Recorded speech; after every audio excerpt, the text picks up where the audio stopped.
ஒரு பல ஆண்டுகளாக மைக்ரோ கிரீன்ஸ் என்பது ஆரோக்கிய ஆர்வலர்கள், சமையல் கலைஞர்கள் மற்றும் நகர்ப்புற விவசாயிகளுக்கு மட்டுமே தெரிந்த ஒரு குறிப்பிட்ட தயாரிப்பாகவே பார்க்கப்பட்டது. ஆனால் இப்போது ஒரு முக்கியமான மாற்றம் நிகழ்ந்துள்ளது.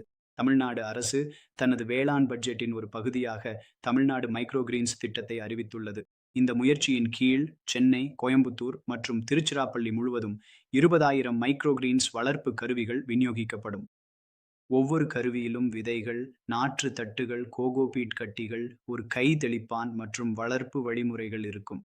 இந்த இளம், சத்துக்கள் நிறைந்த கீரைகளின் சாகுபடியை ஊக்குவிக்க அரசு 1,20,00,000 ரூபாய் ஒதுக்கியுள்ளது. ஆனால் இந்த அறிவிப்பு விநியோகிக்கப்படும் கருவிகளை விட முக்கியமானது. இது மைக்ரோ கிரீன்ஸுக்கு அதிகாரப்பூர்வ அங்கீகாரம் தருகிறது. இது ஆரோக்கிய உணர்வுள்ள நுகர்வோரிடமிருந்து ஆயிரக்கணக்கான சாதாரண வீடுகளுக்கு இந்த உரையாடலை கொண்டு செல்கிறது. இது ஒரு ஆரம்பம் மட்டுமே. தமிழ்நாட்டுல ஒரு முற்போக்கான படி தொடங்கும்போது, அதன் தாக்கம் ஒரு மாநிலத்திற்குள் மட்டும் இருக்க வேண்டிய அவசியமில்லை. இது கர்நாடகா, கேரளா, ஆந்திர பிரதேசம், தெலுங்கானா மற்றும் இறுதியில் இந்தியாவின் பிற பகுதிகளிலும் அதிக விழிப்புணர்வை ஏற்படுத்தும். மைக்ரோ கிரீன்ஸ் என்றால் என்ன?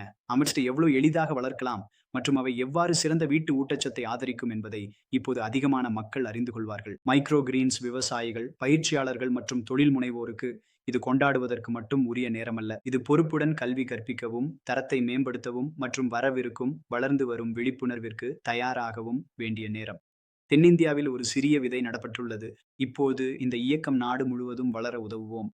நான் Ravindra ji, New Greens and Greens நிறுவனர். உங்கள் மைக்ரோ கிரீன்ஸ் பயணத்தில் உங்கள் வழிகாட்டி.